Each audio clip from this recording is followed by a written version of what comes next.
Կոկոյի գաղտնիքը առաջին մեծ ֆիլմն էր, որին մասնակցեցի որպես կադրավորող նկարիչ։ Այս պրոյեկտում 2 տարի ներգրավված լինելով աշխատել եմ գլխավոր կերպարների՝ Ֆրիդա Կալոյի և Իմելդա Մայրիկի մասնակցությամբ դրվագների և կատակերգական տեսարանները կադրավորելու վրա։ Ֆիլմի այդ հատվածները ռեժիսորը հատուկ առանձնացրել էր ինձ համար, քանի որ դրանք մոտ էին իմ արտիստիկ ոճին։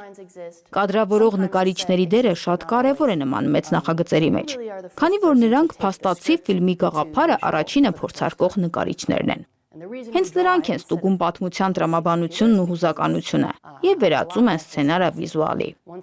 Քանի որ նախարտադրության փուլում համակարգչային անիմացիա օգտագործելը շատ թանկ է ստուդիաների համար, ֆիլմի վրա աշխատանքները մեկնարկելուց առաջ կադրավորումները ստեղծվում են հետևյալ կերպ՝ պատկերները ձեռքով։ Այդ տարբերակը շատ ավելի ճկուն է պատմության մեջ փոփոխություններ անելու առումով։ Կադրավորումը նվիրվածություն պահանջող գործ է։